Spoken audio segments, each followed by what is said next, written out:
মহিলাদের বন্দুক নিয়ে থাকা পিকচার, মডার্ন লাইফের মধ্যে মজে থাকা আধুনিক ইসরায়েলের ছবিকে দেখে এটি অনুমান করা অনেকটাই কঠিন যে এই দেশ অনেক বছর ধরে দুঃখ, প্রবলেম, রক্তের মধ্যে থাকা ইতিহাসকে নিয়ে তৈরি হয়েছিল। ইসরায়েল পুরো পৃথিবীর একমাত্র দেশ যেখানে ইহুদি অর্থাৎ জিউসরা বসবাস করে। 1940 সালের আগে ইহুদিরা পৃথিবীর ভিন্ন ভিন্ন প্রান্তের মধ্যে বসবাস করত, বিশেষ করে ইউরোপ তাদের ঘর হয়ে দাঁড়িয়েছিল। কিন্তু যেমন ভাবে দ্বিতীয় বিশ্বযুদ্ধের মধ্যে হিটলারের নাজি সৈন্যরা জিউস লোকেদের উপর খারাপ ভাবে মেরেছিল, তখন কোনো দেশই তাদেরকে বাঁচানোর একটু মাত্র চেষ্টাও করেনি। এমন পরিস্থিতির মধ্যে জিউস লোকেরা নিজের দেশের দাবি করতে থাকে যাতে তারা মাথা উঁচু করে দাঁড়িয়ে থাকতে পারে এবং আসতে থাকা সম্প্রদায়কে তারা খুবই ভালো ভবিষ্যৎ দিতে পারে। লক্ষ লক্ষ জিউসরা যখন হিটলারের শাসনকালের মধ্যে মারা গিয়েছিল, তখন ইউরোপ বিশেষ করে জার্মানির মধ্যে থাকা জিউসেরা মেডিটেরিয়ান সি এর মধ্যে থাকা একটি ছোট রিজনের দিকে চলতে শুরু করে, যাকে প্যালেস্টাইন বলা হতো। আফ্রিকা, ইউরোপ এবং পৃথিবীর ভিন্ন ভিন্ন প্রান্ত থেকে জিউসেরা প্যালেস্টাইনের দিকে আসতে শুরু করে। এই সময়ের মধ্যে তাদের চোখের মধ্যে একটি ভবিষ্যৎ ছিল, নিজেদের জমি থাকার, নিজেদের মানুষদের মধ্যে থাকা এবং নিজেদের জন্য একটি দেশ বানানো যেখানে তাদের ভবিষ্যৎ যাতে না আর ইউরোপীয় দেশের মধ্যে থাকে। কিন্তু প্রশ্ন উঠে যে বিশ্বের মধ্যে থাকা জিউসরা কেন প্যালেস্টাইনের দিকে কেন অগ্রসর হলো, কেনই বা তারা এই ছোট জায়গাকে নিজেদের বলেছিল।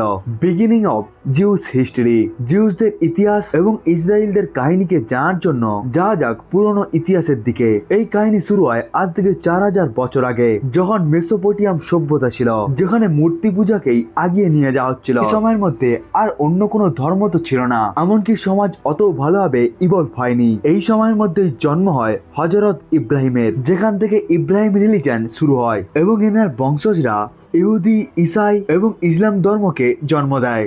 এরপরে হযরত ইব্রাহিম ধীরে ধীরে ল্যান্ড অফ ক্যানন, যেটি বর্তমান সময়ের মধ্যে ইসরায়েল এবং প্যালেস্টাইনের ভাগ, তিনি ওই জায়গার মধ্যে চলে যান এবং তিনি মানুষদেরকে ধার্মিক শিক্ষা দিতে শুরু করে। তিনি একটি ধর্মের স্থাপনা করে যার নাম দেওয়া হয় জুডিজম। এমনকি ইব্রাহিমের ফলোয়ার্সদেরকে জুডাস বলা হয়। এরপরে ইব্রাহিমের দুটো ছেলে হয়, একজন হলো ইসমাইল এবং দ্বিতীয়জন হলো ইসাক। এনাদের সময়ের মধ্যেও তারা জুডিজমকেই ফলো করে এবং এনাদের ফলোয়ার্সও অনেক সংখ্যায় হয়ে যায়। কিন্তু আগে গিয়ে আইজাকের যে ছেলে হয়, ওদেরকে খ্রিস্টানিটির মধ্যে জেকাব, জুডিজমের হিসাবে ইসরায়েল এবং মুসলিমদের কাছে ইয়াকুব নামে পরিচিত হয়। তারা জুডিজমকেই আগিয়ে নিয়ে যায়। তখনই জেকাবের 4টি বিয়ে হয় এবং এখান থেকে তার 12টি পুত্র সন্তান হয়, যারা 12টি ভিন্ন ভিন্ন গোষ্ঠীকে বানায় এবং তারা এখানে রাজ করতে শুরু করে। এদের মধ্যে একটি পুত্র জুডা ছিল, ইনি প্রথমবারের জন্য এখানে ইহুদি ধর্ম স্থাপন করে। কিন্তু যেতে থাকা সময়ের সাথে সাথে এখানে ভয়ঙ্কর দুর্ভিক্ষ আসতে শুরু হয়,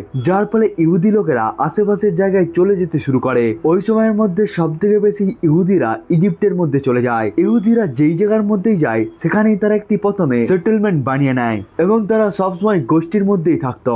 এই জন্যই তারা বিজনেসের মধ্যে সবসময় আগিয়ে থাকতো। এদের কোয়ালিটিকে দেখে ইজিপ্টের রাজা এখন ভয় পেতে শুরু করে এবং তিনি মনে করতে শুরু করে এমন ভাবে যদি ইহুদিদের সংখ্যা বাড়তে থাকে তাহলে ওই দিন আর দূরে থাকবে না যখন তারা ইজিপ্টকে কবজা করে নেবে এবং এরপরেই তারা নিজেদের শাসনকেও চালাতে থাকবে। এদের বাড়তে থাকা জনসংখ্যা এবং প্রসপেরিটি ওখানে রাজাকে রেসলেস করতে শুরু করে। এই জন্যই খুব তাড়াতাড়ি ওখানে রাজা জিউস প্রভাব এবং তাদের পরিবারকে থামানোর জন্য এমন কিছু আদেশ দিয়ে দেয় যেটিকে শুনে সবাই অবাক হয়ে যায়। আসলে ইজিপ্টের রাজা সমস্ত জিউস পুরুষ এবং পুত্র বাচ্চাদেরকে মারার আদেশ দিয়ে দেয়। এই পরিস্থিতির মধ্যেই তারা জিউস মহিলাদেরকেও পিছিয়ে দিতে শুরু করে। এই সময়ের মধ্যে জিউসদের পপুলেশন তো খুবই কমে যায়। এর সাথে সাথে অনেক জিউসেরাই অন্য দেশে চলে যাওয়ার সিদ্ধান্তকে নিয়ে নেয়। এমনই পরিস্থিতির মধ্যে ইজিপ্টের জিউস ফ্যামিলির মধ্যে হযরত মুসার জন্ম হয়, যিনি খুবই মুশকিলের সাথে ইজিপ্টের মধ্যে থাকা জিউসদেরকে ঐক্যবদ্ধ করে এবং উনি কঠিন রাস্তাকে ব্যবহার করে নিজের জিউস গোষ্ঠীদেরকে নিয়ে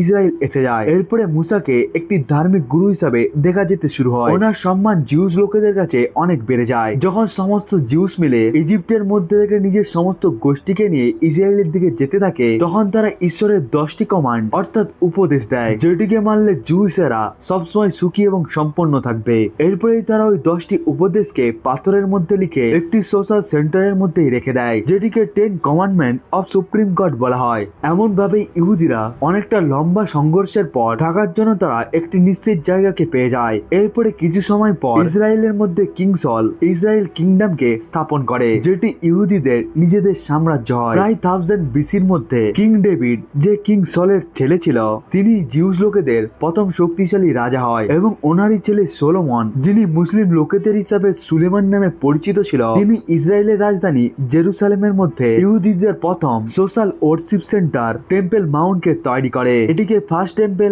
এমনকি সোলোমন টেম্পলও বলা হয়। যেহেতু ইহুদিরা মূর্তি পূজাকে বিশ্বাস করতো না, এই জন্য এই মন্দিরের মধ্যে হযরত মুসার দিয়ে থাকা 10টি উপদেশ থাকা পাথরকে রাখা হয়। কিন্তু কিছু সময় পরেই ওখানে সিভিল ওয়ার হয়ে যায় এবং এখানকার লোকেরা দুটো গ্রুপে বিভক্ত হয়ে যায়। কিং সোলোমন ইহুদিদের পাওয়ারফুল প্রজাতি হিসাবে আসতে থাকে। এনার ওখানে খুবই খুশি এবং সম্পত্তি আছে। কিন্তু দুটো শতাব্দী চলে যাওয়ার পর এখানে মেসোপটেমিয়ার একটি রাজা সেলসম্যান 5 এখানে অ্যাটাক করে দেয়, যেখানে আবার হাজার হাজার ইহুদিরা মারা যায় এবং রাজধানী জেরুসালেমকে খুবই ভালোভাবে লুটে নেওয়া হয়। কোনোভাবে ইহুদিরা আবার নিজেদেরকে এবং নিজেদের সাম্রাজ্যকে আবার বানায়। কিন্তু 587 বিসিতে একটি বড় ঘটনা ঘটে যায়। এই সময়ের মধ্যেই অনেকগুলো যুদ্ধ হয়, যেখানে জেরুসালেমকে খুবই খারাপ ভাবে শেষ করে দেওয়া হয়। ওই সময়ের ব্যাবিলিয়ন কিং নেবুচারনেজারের হুকুমে পুরো জুডা কমিউনিটিকে লুটে নেওয়া হয়। এই যুদ্ধে যেই সমস্ত লোকগুলো বেঁচে যায় তাদেরকে বেবিলিয়নরা নিজেদের সাথে নিয়ে চলে যায় দাস হিসাবে।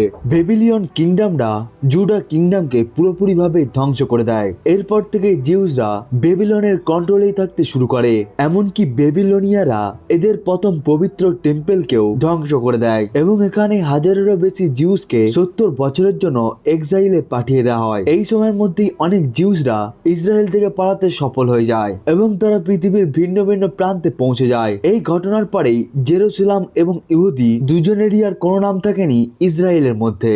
এর কিছু সময় পরেই ইরানের মধ্যে একটি নতুন সাম্রাজ্যের উত্থান হয়, যেটিকে পার্সিয়ান এম্পায়ার বলা হয়। এরপরে পার্সিয়ান কিংরা মেডিটেরিয়ান সিয়ার অনেকটা অংশ থেকে বেবিলিয়ন এবং ইজিপ্টকে জিতে নেয়। এরপরে ওখানে তারা পার্সিয়ান কিংডমকেও শুরু করে, যেখানে ইহুদিরা কিছুটা পরিমাণে স্বতন্ত্র থাকতে পায়। এনারা ইহুদিকে যখন এক্সাইলের সময় বেবিলনের মধ্যে যখন তাদেরকে দাস হিসেবে নিয়ে এসেছিল, তাদেরকে আদেশ দেওয়া হয় তারা যেন আবার ইসরায়েল ফেরত যায় এবং তারা যেন আবার ইসরায়েলের মধ্যে রাজত্ব চালায়। পার্সিয়ান কিং সাইরাস 2 ইহুদিদেরকে আবার টেম্পল বানানোর স্বাধীনতা দিয়ে দেয়। এরপরে ইহুদিরা আবার ইসরায়েল এসে যায় এবং তারা এই টেম্পলকে আগের টেম্পলের জায়গার মধ্যেই বানায় এবং এই টেম্পলকে সেকেন্ড টেম্পল বলা হতে থাকে। এখানে ইহুদিরা নিজেদের জীবনকে শুরু করে, কিন্তু এই জায়গাটি সবসময় হামলা এবং যুদ্ধের দ্বারা ঘেরা থাকতো। কিছু সময় পর আলেকজান্ডার পার্সিয়ান এম্পায়ারকে পুরোপুরিভাবে জিতে নেয়। এই জন্যই জেরুসালেম এখন সিকান্দারের কন্ট্রোলে এসে যায়।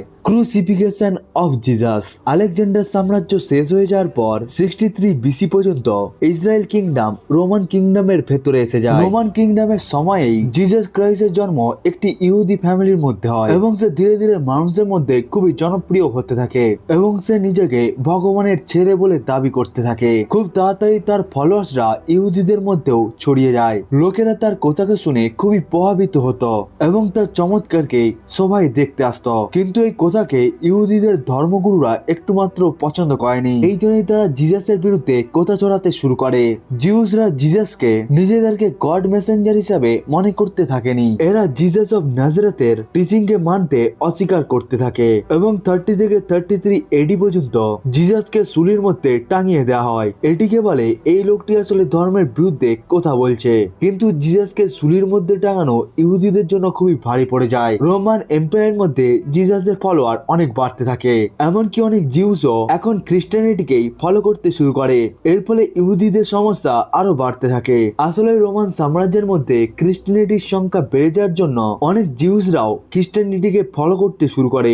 এই জন্য জিউসের ধর্মগুরুরা মিলে রোমানদের বিরুদ্ধেই রিভোল্ট করে নেয়, যেটিকে ফার্স্ট জিউস রোমানুয়ারও বলা হয়, যাতে খ্রিস্টানদেরকে ইসরায়েল থেকে তাড়ানো যেতে পারে এবং যাতে তারা রোমান সাম্রাজ্যের হাত থেকে নিজেদেরকে বাঁচাতে পারে।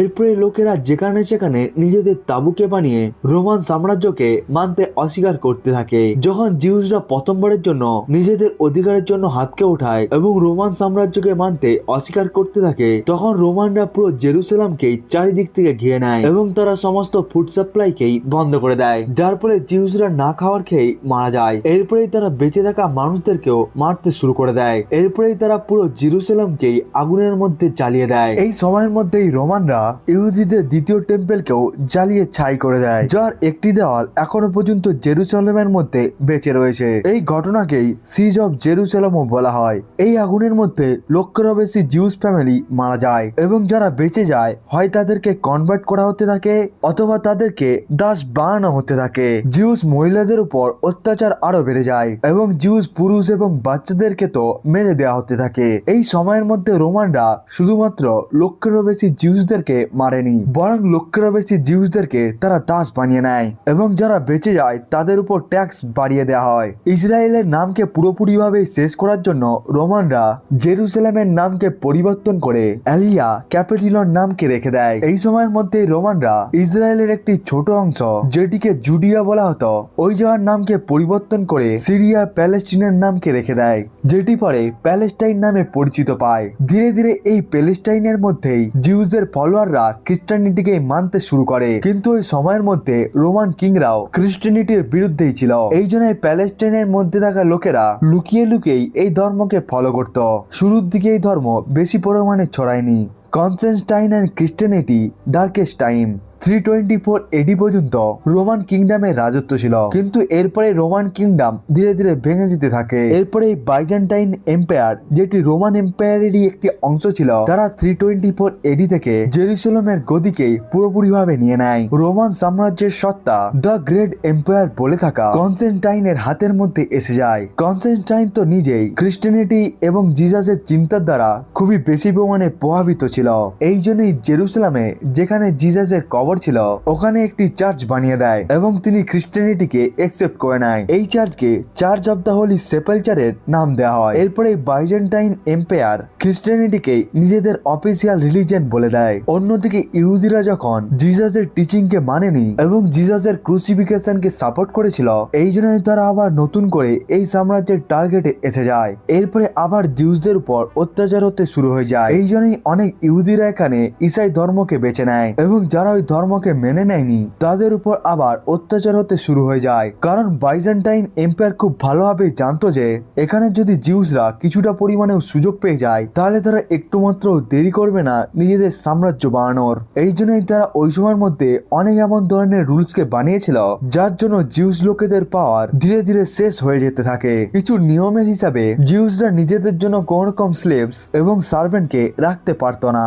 জিউস এবং নন জিউস ম্যারেজকেও ব্যান করে দেওয়া হয়। জিউসরা নিজেদের জন্য কোন রকম কমিউনিটি ওয়ার্শিপকেও বানাতে পারতো না, এমনকি তাদেরকে একসাথে এসে কোন রকম পেয়ার করতেও দেওয়া হতো না। এই সমস্ত নিয়মকে না মানতে থাকা জিউসদেরকে দণ্ড দেওয়ারও নিয়মকে বানানো হয়। তাদের প্রপার্টি গুলোকেই বন্ধক বানিয়ে নেওয়া হতো, এমনকি তাদেরকে অনেকটা দিকেই জেলের মধ্যে ঢুকিয়ে দেওয়া হতো অথবা তাদেরকে সোজাসুজি মৃত্যুর সাজা দিয়ে দেওয়া হতো। এমনই খারাপ জীবনযাপনকে কাটিয়ে জিউসরা অনেক শতাব্দী পার করে দেয়। Jerusalem turns into Holi place. 638 এডির মধ্যে বাইজেন্টাইন এম্পায়ারকে হারিয়ে আরব আমির অফ উমান জেরুসালামকে আবার ক্যাপচার করে নেয়, যার ফলে পুরো সিরিয়া প্যালেস্টিনা আরব রুলারের আন্ডারে এসে যায়। আরব সাম্রাজ্যের সময় ওই জায়গার নাম প্যালেস্টিনা রেখে দেওয়া হয়। 638 এডি থেকে 1099 পর্যন্ত প্যালেস্টাইন ইসরায়েল পিরিয়ডের মধ্যে ছিল, যেখানে ইহুদিরা কিছুটা পরিমাণে স্বাধীনতা পেয়ে যায়। এই সময়ের মধ্যেই অনেক জিউসরা মুসলিমে কনভার্ট হয়ে যায় এবং তারা নিজেদেরকেই ইব্রাহিমের বংশজ বলতে থাকে। এই সময়ের মধ্যেই ইহুদিরা খুবই ভালোভাবে গ্রো করতে থাকে। মুসলিম খালিফারা পুরো পৃথিবীর মধ্যে থাকা ইহুদিদেরকেই জেরুসালাম আসার আবার নিয়তি দিতে থাকে। এই সময় পৃথিবীর মধ্যে থাকা জিউসরা আবার ইসরায়েল পৌঁছে যায়, কিন্তু প্রায় 500 বছর ধরে এই জায়গা থেকে ওই জায়গার মধ্যে ঘুরে বেড়ানোর জন্য অনেক জিউস এখন আফ্রিকা, ইউরোপ, বিশেষ করে স্পেন, জার্মানি এবং রুশের আশেপাশের জায়গাতে বসতি বানিয়ে নেয় এবং তারা ওখানে নিজেদের জন্য ছোট ছোট সেটেলমেন্ট বানিয়ে নিয়েছিল। এই সময়ের মধ্যে ইসলাম ধর্ম চারিদিকে ছড়িয়ে যেতে থাকে এবং জিউসরাও পৃথিবীর ভিন্ন ভিন্ন প্রান্তে যেতে শুরু করে। 1099 পর্যন্ত জিউসরা তো ভালোভাবে নিজেদের জীবনযাপনকে কাটাচ্ছিল, কিন্তু 11 শতাব্দী আস্তে আস্তে ইউরোপীয়রা এখন সমুদ্রের রাস্তাকে খুঁজতে খুঁজতে সমস্ত জায়গাগুলোকেই কঙ্কার করে নিচ্ছিল। এমন ভাবেই তারা প্যালেস্টিনিয়ানকেও কঙ্কার করে নেয় এবং তারা এখানে লোকেদেরকে মারতে শুরু করে দেয়। এসব ছাড়াও ইউরোপের অন্য জায়গাগুলোতে যেখানে জিউসরা আগে থেকেই বসবাস করত তাদের উপরেও অত্যাচার শুরু হয়ে যায়। আসলে বেশিরভাগ ইউরোপীয় দেশেরাই খ্রিস্টানিটিকে ফলো করতে শুরু করে এবং তারা মনে করছিল জিউসদের জন্যই জিজাসকে সুলির মধ্যে টাঙিয়ে দেওয়া হয়েছিল, যাদের ফলস্বরূপ তাদের উপর হাজার বছর ধরেই অত্যাচার চলতে থাকে। ইউরোপীয় দেশেরা শুধুমাত্র জেরুসালেম এমনকি প্যালেস্টাইনকে ক্যাপচার করেনি, এমনকি এখানকার মধ্যে থাকা জিউস লোকেদের মধ্যেও তারা বিষ ঢোকাতে শুরু করে দেয়। তারা মনে করছিল জেরুসালেম আসলে যেখানে জিজাসের কবর ছিল সেটিকে যেন আরো মুসলমানদের কাছ থেকে ছিনিয়ে নেওয়া হয়। জিউস যারা জিজাসের মৃত্যুর জন্য দায়ী ছিল তাদেরকে যেন পুরোপুরি ভাবেই মেরে দেওয়া হয়। এই সময়কাল শুরু হয় 1095 থেকে, যেটি 1291 পর্যন্ত চলতে থাকে। এই সময়ে মুসলমান এবং খ্রিস্টানিটি লোকেদের মধ্যে ভয়ঙ্কর যুদ্ধ শুরু হয়ে যায়, যেটিকে হোলি ওয়ারও বলা হয়। আসলে জিউস এবং মুসলিম লোক জেরুসালেমকেই নিজেদের পবিত্র জায়গা মনে করত, কিন্তু খ্রিস্টানরাও নিজেদের এই জায়গাকেই পবিত্র মনে করত এবং তারা ওই জায়গার মধ্যেও নিজেদের অধিকার চাইতো। এই লড়াইয়ের মধ্যে মুসলিম এবং জিউসরা মিলে ইসরায়েলের বিরুদ্ধে লড়াই করতে শুরু করে যাতে তাদেরকে জেরুসালেম যাওয়া থেকে আটকানো যেতে পারে। এই লড়াইয়ের মধ্যে দুটো পক্ষ থেকেই অনেক মানুষ মারা যায়, বিশেষ করে জিউস যারা এই রিজনের মধ্যে বসবাস করছিল তাদের তো অর্ধেকের বেশি সংখ্যা এই লড়াইয়ের মধ্যেই শেষ হয়ে যায়। এসব ছাড়াও ইউরোপের যে সমস্ত জায়গার মধ্যে ইহুদিদেরকে দেখা যায় তাদেরকে ইসাইরা জীবন্ত জ্বালিয়ে দিতে শুরু করে। ইহুদিদের এমন জীবনকাল এবং দাসত্বর জীবন অটোমান এম্পায়ার আসা পর্যন্ত চলতে থাকে। এরপরে 16 শতাব্দীর মধ্যে অটোমান এম্পায়ার জেরুসালেমকে ক্যাপচার করে নেয়। এই সময় ইউরোপেরও বড় বড় জায়গার মধ্যে অটোমান এম্পায়ারেরই রাজত্ব ছিল, যেখানে জিউসরা কিছুটা পরিমাণে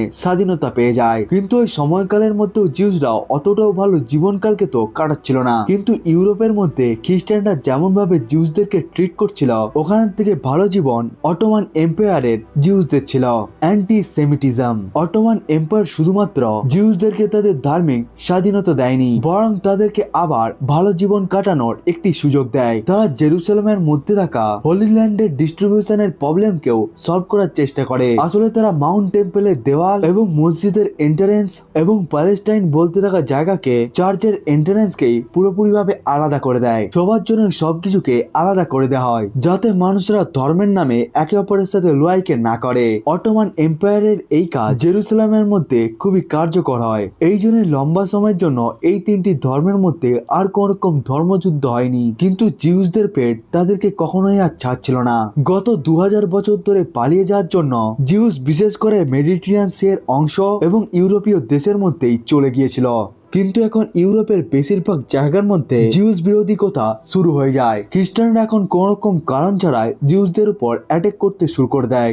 এই সময় জিউসের বিরুদ্ধে করতে থাকা ঘৃণাকে অ্যান্টি সেমিটিজমের নামকে দেওয়া হয়, যার অর্থ ছিল জিউস লোকেদের সাথে ধর্ম এবং প্রজাতির নামে ভেদভাব করা। এই ভেদভাব কোন রকম নর্মাল লেভেলের মধ্যে ছিল না। আসলে অ্যান্টি জিউস লোকেরা জিউস লোকেদেরকে সমাজের খুবই বড় একটি প্রবলেম বলে মনে করত। তাদেরকে কমিউনিটি অথবা সোসাইটি সোশ্যাল ওয়েলফেয়ার স্কিম এবং সোশ্যাল বেনিফিট থেকে দূরে রাখা হতো। এমনকি তাদেরকে অনেকবারই ধর্মের নামে এবং কালো জাদু করার অপরাধে তাদেরকে জীবন্তই চালিয়ে দেওয়া হয়। এরপরে 18 শতাব্দী আস্তে আস্তে অ্যান্টিসেমিটিজম পুরো ইউরোপের মধ্যেই ছড়িয়ে যায় এবং জিউসদেরকে প্রত্যেকটি শ্বাসের জন্য বলিদান দিতে হয়। প্রত্যেক দিনই তাদের সাথে মারপিট, তাদের উপর দাসত্ব এবং তাদের উপর ম্যাসিকারাম হতে থাকে। অ্যান্টি জিউস বিশেষ করে ইসাই জিউস লোকেদের উপর ম্যাসিকার করতে শুরু করে দেয়। মহিলা, পুরুষ, বাচ্চা এমনকি প্রেগনেন্ট মহিলাদেরকেও একসাথে ঐক্যবদ্ধ করে তাদেরকে জীবন্তই জ্বালিয়ে দেওয়া হতে থাকে। অনেক জিউস মানুষদেরকে ফ্রান্স এবং তাদেরকে ইউরোপীয় দেশগুলো থেকে তাড়িয়ে দেওয়া হতে থাকে। জিউসদের জন্য একটি ইয়েলো ব্যাজকে পড়া কম্পালসারি করে দেওয়া হয়, যাতে মানুষেরা তাদেরকে চিনতে পারে। Job, social resolution, inter religion marriage, এই সমস্ত জিনিসগুলো জিউসদের জন্য ব্যান্ড ছিল। এমনকি যারা জিউস থেকে কনভার্ট হয়ে খ্রিস্টানে পরিবর্তন হয়ে যেত, তাদের সাথে ইউরোপের মধ্যে ভালো ব্যবহার করা হতো না। অর্থাৎ যদি বলা হয় তাহলে অ্যান্টি সেমিটিজমের জন্য পুরো ইউরোপের মধ্যে খুব খারাপ ভাবে জিউসদের উপর অত্যাচার এবং মারপিট হতো। সময়ের সাথে সাথে কিছুই পরিবর্তন হয়নি, বরং জিউসদের জীবন আরো দিন দিন খারাপ হয়ে যেতে থাকে। তাদের জন্য ভিন্ন একটি পিনাল কোড থাকতো, তাদেরকে যে কোনো ছোট কথাতেই মেরে দেওয়া হতো। এমনকি তাদেরকে নিজেদের দেশ থেকে তাড়িয়ে দেওয়ার জন্য যুদ্ধ শুরু হয়ে যেত। খ্রিস্টানরা মনে করত জিউসরা শুধুমাত্র নিজেদের ভালো চায়, এমনকি তারা সবসময় নিজেদেরই ভালো বুঝতো।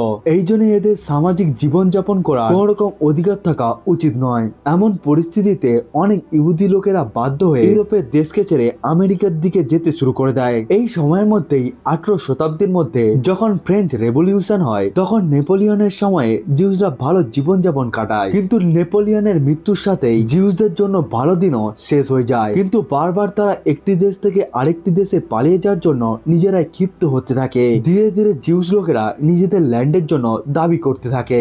বিশেষ করে তারা এই দাবি ইউরোপীয় দেশের উপর করতে থাকে, কারণ ইউরোপীয় দেশের জন্য মডার্ন টাইমের মধ্যে তারা ঘর ছাড়া হচ্ছিল এবং তারা যে কোনো জায়গার মধ্যে গিয়ে থাকার জন্য বাধ্য হচ্ছিল।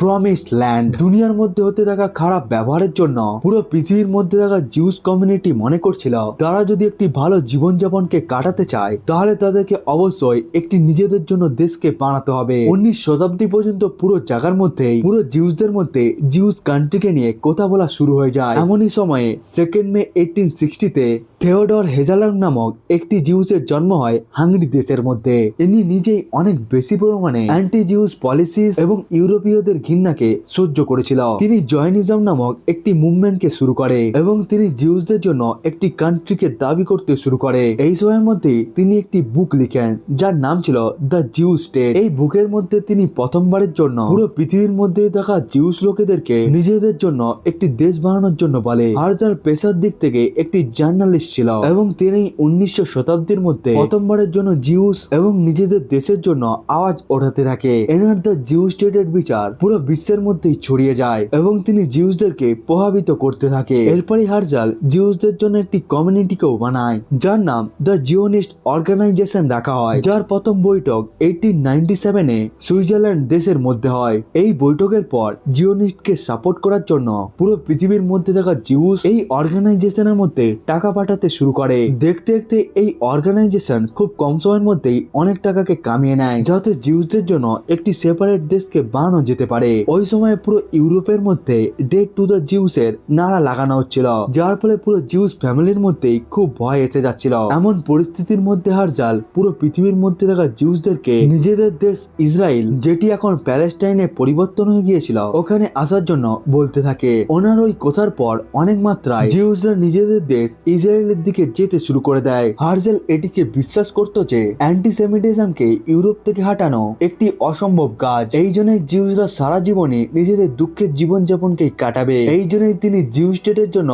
দাবি খুব জোর সোরে করতে থাকে। তার কথার জন্য এই জিউস গোষ্ঠীরা আবার প্যালেস্টাইনের দিকে যেতে শুরু করে দেয়। যারা যেমন ভাবে সম্ভব হচ্ছিল তারা ওই পরিস্থিতির মধ্যে প্যালেস্টাইনের দিকে যেতে শুরু করে দেয়। এমনকি অনেক জিউসরা অ্যান্টিসেমিটিজমের ভয়ে হেঁটে হেঁটেই প্যালেস্টাইন দেশের মধ্যে পৌঁছে যায়। যেহেতু ওই সময়ের মধ্যে অটোমান এম্পায়ার প্যালেস্টাইনের মধ্যেই ছিল, এই জন্য জিউসরা এখানে এসে যাওয়ার জন্য কোন রকম তাদেরকে বাধা দেওয়া হয়নি। জিউসদের এমন ভাবে ইউরোপীয় দেশগুলোকে ছেড়ে প্যালেস্টাইন এসে যাওয়ার ঘটনাকে আলিয়ার নামকরণ দেয়া হয়। হার্জালের এই ডেকে নেওয়ার জন্য প্রথম আলিয়া 1882 থেকে 1903 পর্যন্ত চলতে থাকে, যার মধ্যে প্রায় 35,000 জিউস ইসরায়েলের মধ্যে এসে যায়। এরপরে দ্বিতীয় আলিয়া 1904 থেকে 1914 পর্যন্ত চলতে থাকে, যেখানে প্রায় 40,000 জিউস ইসরায়েলের মধ্যে এসে যায়। এই সময়ের মধ্যেই প্রথম বিশ্বযুদ্ধ শুরু হয়ে যায়, কিন্তু এরপরেও 40,000 জিউস প্যালেস্টাইনের মধ্যে এসে যায়। কিন্তু প্যালেস্টাইনের মধ্যেও এসে যাওয়ার পর জিউসরা নিজেদের জীবন ভবঘুরের মতোই কাটাচ্ছিল। জিউসরা বর্ডারের এলাকাগুলোতে নিজেদের জন্য সেটেলমেন্ট বানাতে থাকে, কিন্তু জিউসদের কাছে খুবই টাকা ছিল, যার সাহায্যে তারা স্কুল, শহর, হসপিটাল এবং সংস্কৃতিকে বাড়াতে পারত। জিউসরা নিজেদের দেশকে যে কোনো পরিস্থিতির মধ্যেই বানাতে চাইছিল এবং এই খবরকে ব্রিটিশরা খুব ভালোভাবে জানতো। ওই সময় আমেরিকার মধ্যে যে জিউসগুলো ছিল তারা খুবই বেশি পরিমাণে ধনী এবং প্লোরিশ ছিল এবং তারাই বিশেষ করে জায়নিস্ট অর্গানাইজেশনকে টাকা পাঠাচ্ছিল। আমেরিকার প্রথম বিশ্বযুদ্ধের মধ্যে অংশগ্রহণ করার পর জিউসরাও কিছুটা পরিমাণে প্রো ব্রিটিশ হয়ে যায়। এই সুযোগে কাজে লাগিয়ে ব্রিটিশ এম্পায়ার নিজের দুর্বল ইকোনমিকে বুস্ট করা এবং যুদ্ধের খরচকে ওঠানোর জন্য প্রায় 1917 এর আশেপাশে জিউস লোকেদের কাছ থেকে ফাইন্যান্সিয়াল সাহায্যকে চেয়ে নেয়। এর পরিবর্তে তারা এটিকে বলে তারা যদি তাদেরকে সাহায্য করে এবং ব্রিটিশরা যদি প্রথম বিশ্বযুদ্ধকে জিতে যায় তাহলে তারা জিউসদেরকে সাপোর্ট করবে তাদের নিজেদের দেশ ইসরায়েলকে বানানোর জন্য। ব্রিটিশদের এই কথার ভরসা করে জিউসরা ব্রিটিশদেরকে সাপোর্ট করতে শুরু করে। ওই সময়ের মধ্যে এই প্রস্তাব জিউস এবং ব্রিটিশ ফরেন সেক্রেটারি আর্থার ব্যালফোরের মধ্যে হয়েছিল, যেটিকে ব্যালফোর ডিক্লারেশনও বলা হয়। এই প্রমিসকে ভরসা করে জিউসরা অটোমান সাম্রাজ্যের বিরুদ্ধে গিয়ে ব্রিটিশদেরকে ফাইন্যান্সিয়াল ভাবে সাহায্য করতে শুরু করে এবং এই লড়াইয়ের মধ্যে অটোমান এম্পায়ার হেরে যায় এবং এখন প্যালেস্টাইন ব্রিটিশ সাম্রাজ্যের হাতে এসে যায়। প্যালেস্টাইন যখন ব্রিটেনদের হাতের মধ্যে এসে যায় তখন পৃথিবীর মধ্যে থাকা সমস্ত জিউসরাই প্যালেস্টাইন আসতে শুরু করে দেয়। জিউস লিডাররা দেখতে পায় পৃথিবীর ভিন্ন ভিন্ন প্রান্ত থেকে জিউসরা আসছে, এমনকি তাদের ভাষা এবং তাদের সংস্কৃতিও পুরোপুরিভাবে আলাদা হয়ে গিয়েছে। এই জন্যই তারা পুরো জিউস কমিউনিটিকেই ঐক্যবদ্ধ করার জন্য একটি শহরকেই তৈরি করে নেয়, যেই শহরের নাম রাখা হয় city of the Tel Aviv. এখানে জিউস লিডাররা হিব্রু ভাষা, যেটি জিউসদের পুরনো ভাষা ছিল, সেটিকে আবার ব্যবহার করার চেষ্টা করতে থাকে। হিব্রু ভাষাকে শেখানোর জন্য অনেকগুলো স্কুলকেও খোলা হয়। নিউজ পেপার এবং পাবলিক অ্যানাউন্সমেন্ট এবং প্রেয়ারকেও হিব্রু ভাষার মাধ্যমেই ট্রান্সফার করা হয়, যার ফলে জিউসরা নিজেদের গোষ্ঠীকে আরো বেশি পরিমাণে মজবুত করতে থাকে। জিউসের বাড়তে থাকা জনসংখ্যা এবং ব্রিটিশদের কবজার মধ্যে এসে যাওয়ার জন্য প্যালেস্টাইন, যেটি বিশেষ করে মুসলমানরা ছিল, তারা জিউসদেরকে দেখে ভয় পেতে শুরু করে এবং এখান থেকে শুরু হয়ে যায় আরব ইসরায়েলের মধ্যে প্যালেস্টাইনের মধ্যে ডমিনেন্সের কনফ্লিক্ট। এই দুটো সম্প্রদায়ই প্যালেস্টাইনের মধ্যে নিজেদের কন্ট্রোলকে চাইছিল। প্যালেস্টাইনরা মনে করতে থাকে হয়তো ব্রিটিশরা তাদের জমিগুলোকে কেড়ে জিউসদেরকে পুরোপুরিভাবে দিয়ে দেবে। এই জন্যই প্যালেস্টাইনের মধ্যে থাকা মুসলমানরা জিউস এবং ব্রিটিশদের বিরুদ্ধে আন্দোলন করতে শুরু করে দেয়, যেটিকে শান্ত করার জন্য ব্রিটিশরা জিউসের শুধুমাত্র 10,000 জনসংখ্যায় এক বছরে পৃথিবীর ভিন্ন প্রান্ত থেকে আসার অনুমতি দেয়। কিন্তু পোল্যান্ড, জার্মানি এবং রাশিয়ার মধ্যে হতে থাকা অ্যান্টিসেমিটিজমের জন্য লক্ষ লক্ষ জিউস কোন রকম নিয়মকে ছাড়াই ইললিগালি প্যালেস্টাইনের মধ্যে আসতে শুরু করে দেয়। এই সময়ের মধ্যে জিউসরা নিজেদের ল্যান্ডের মধ্যে এগ্রিকালচার শুরু করে দেয়। এসব ছাড়াও হিস্টার গ্রুপ, যেটি লেবার সংগঠন ছিল, সেটিকেও পুরোপুরিভাবে বানিয়ে নেওয়া হয়। এরপরে তারা একটি ইলেকট্রিক অ্যাসেম্বলি, নিজেদের জন্য একটি ন্যাশনাল কাউন্সিল এবং হাগানা,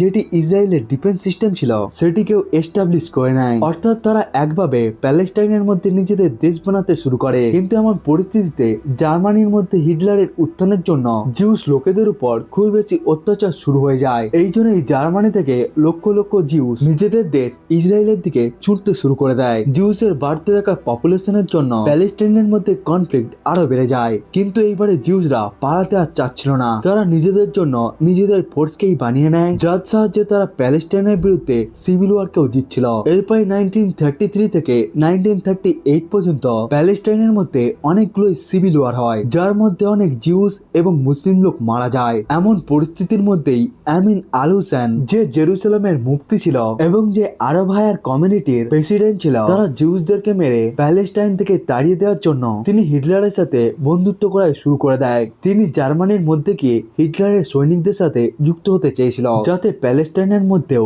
মুসলিম এসএস আর্মি বানানো যেতে পারে এবং জিউসদের সাথে প্যালেস্টাইনের মধ্যে ওই ব্যবহারই করা যেতে পারে যেমন কাজ জার্মানির মধ্যে করা হচ্ছিল। হিটলার কখনোই মুফতিকে বেশি পরিমাণে ভ্যালু দেয়নি, কিন্তু মুফতি অ্যাডলফ হিটলারের ডানাত বলা অ্যাডলফ আইকম্যানের সাথে বন্ধুত্ব করে নেয়। এরপরে দ্বিতীয় বিশ্বযুদ্ধের সময় ব্রিটিশরা প্যালেস্টাইনের বর্ডারকে পুরোপুরিভাবে সিল করে নেয়, যার ফলে জিউসরা আর প্যালেস্টাইনের মধ্যে এন্ট্রি করতে পারেনি। এমন পরিস্থিতির মধ্যে অন্যান্য দেশেরাও জিউসদের জন্য নিজেদের দেশের দরজাকে বন্ধ করে দেয়। এরপরে 1939 এর মধ্যে দ্বিতীয় বিশ্বযুদ্ধ শুরু হয়ে যায় এবং এই লড়াইয়ে 60 লক্ষ জিউস মানুষ মারা যায়। বাঁচায় এবং যারা বেঁচে যায় তারা কোনোভাবে ইসরায়েলে পৌঁছে যায়। হলোকস্টের ভয়ানক অত্যাচারের পর জিউসদের অপেক্ষা করার সময় পেরিয়ে যায়। তারা আবার নিজেদের দেশ বানানোর জন্য ব্রিটিশ সাম্রাজ্যের উপর ফোর্স করতে শুরু করে দেয়। এইবারে আর জিউসরা পিছিয়ে যাচ্ছিল না। তারা নিজেদের হাতের মধ্যেই বন্দুককে তুলে নেয় যাতে ইসরায়েল একটি স্বতন্ত্র দেশে পরিবর্তন হতে পারে। এরপরেই ইসরায়েল ফোর্সফুলি ব্রিটেনের বিরুদ্ধে গিয়ে হলোকস্ট থেকে বেঁচে আসা ইহুদিদেরকে নিজেদের দেশে নিয়ে আসতে শুরু করে দেয়। এরপরে অনেক ছোট ছোট কনফ্লিক্ট হয় যার মধ্যে অনেক জিউস এবং ব্রিটিশরা মারা যায়, কিন্তু সবশেষে এই লড়াইকে জিউসরা জিতে যায়। ক্রিয়েশন অফ ইসরায়েল 1947 এর মধ্যে Zionist movement homeland for the Jews পিপলের জন্য মুভমেন্ট খুবই দ্রুত হয়ে যায়। দ্বিতীয় বিশ্বযুদ্ধের পর ব্রিটিশ ইকোনমি খুবই দুর্বল হয়ে যায়। এই জন্যই তারা হোয়াইট পেপারকে রিলিজ করে বলতে থাকে তারা 15 মে 1948 তারা প্যালেস্টাইনকে ছেড়ে চলে যাবে। কিন্তু এখানে তো এখনো পর্যন্ত ব্রিটিশ দ্বারা প্রমিস করা ইহুদিদের জন্য কোন রকম হোমল্যান্ড তো দেয়াই হয়নি। এই জন্যই আরব এবং জিউসদের মধ্যে লড়াই তো স্বাভাবিক ছিল। কিন্তু এই হামলাকে ইউএন তখন সামলায় এবং প্যালেস্টাইনের ডিভিশনকে প্রপোজ করে। প্রথমে তো জিউসের সাপোর্টে কেউই আসছিল না, কিন্তু যখনই আমেরিকার নিজের ভোট জিউ স্টেট ইসরায়েলের ফরমেশনে দেয় তখনই সোভিয়েত ইউনিয়ন ইসরায়েলের পক্ষেই ভোট দেয়। এরপরে যখন ইউএন কমিশন প্যালেস্টিয়ান এবং ইসরায়েলের ভাগ হয়ে যাওয়ার জন্য ভোট হয় তখন 33টি দেশ এই পার্টিশনকে সাপোর্ট করে, কিন্তু 12টি মুসলিম দেশ এবং আমাদের ভারত এই পার্টিশনের বিরুদ্ধে ছিল। কিন্তু সব থেকে মজার কথা হলো এই যে ব্রিটেন যারা প্রমিস করেছিল তারা জিউসদেরকে তাদের নিজেদের দেশ ইসরায়েলকে তৈরি করতে সাহায্য করবে, তারা এই ভোটিং এর মধ্যে নিউট্রাল ছিল এবং প্রায় 10টি দেশ কারো পক্ষেই ভোট দেয়নি। এরপরে মে 1948 ব্রিটিশ আর্মি ফাইনালি রেজলিউশন 181 অ্যাক্টের দ্বারা প্যালেস্টাইনকে ভাগ করে তাদের উপরেই ছেড়ে দেয়। কিন্তু এর একদিন আগেই 14 মে 1948 ইসরায়েল নিজেদেরকে স্বাধীন ঘোষণা করে দেয়। কিন্তু ইসরায়েলের এই খুশি একদিনের বেশি থাকেনি, কারণ এই ডিভিশনের একদিন পরেই প্যালেস্টাইন ইসরায়েলের উপর অ্যাটাক করে দেয় এবং তাদের এই অ্যাটাকের কারণ ছিল তাদের এই দেশের বিভাজন। আসলে জিউসের জনসংখ্যা প্যালেস্টাইনের মধ্যে খুবই কম ছিল। জিউসরা বিশেষ করে প্যালেস্টাইনের উপরের অংশের মধ্যেই বসবাস করত, কিন্তু যখন এই দেশ বিভাজন হয়ে যায় তখন প্যালেস্টাইনের খুবই বড় একটি ভাগ ইসরায়েলকে দিয়ে দেওয়া হয়, যার ফলে জিউসরা তো খুবই খুশি হয়ে যায়, কিন্তু মুসলমানরা এটিকে একসেপ্ট করেনি। এসব ছাড়াও প্যালেস্টাইনকে 3টি ভাগে বিভক্ত করে দেওয়া হয়। একটি হলো আরব স্টেট, দ্বিতীয় হলো জিউ স্টেট এবং সিটি অফ জেরুসালেমকে ইন্টারন্যাশনাল টেরিটোরিয়াম ঘোষণা করে দেওয়া হয়। এই দেশ বিভাজনের জন্য প্যালেস্টাইনের নিচের অংশের মধ্যে থাকা 7 লক্ষেরও বেশি মুসলমান লোক একদিনের মধ্যেই ঘরহারা হয়ে যায় এবং নতুন ক্রিয়েট করা আরব স্টেট প্যালেস্টাইনের মধ্যে যেতে বাধ্য হয়ে যায়। এই জন্য ইসরায়েলের ফরমেশনের খুব তাড়াতাড়ি ফার্স্ট আরব ইসরায়েলি ওয়ার শুরু হয়ে যায় এবং এই লড়াইয়ের মধ্যে অনেক প্যালেস্টাইন এবং ইসরায়েলি লোক মারা যায় এবং এই লড়াইটি 1949 গিয়ে শেষ হয়ে যায়, যে লড়াইকে ইহুদিরা জিতে যায়। কিন্তু এই কনফ্লিক্ট এখনো পর্যন্ত শেষ হয়নি।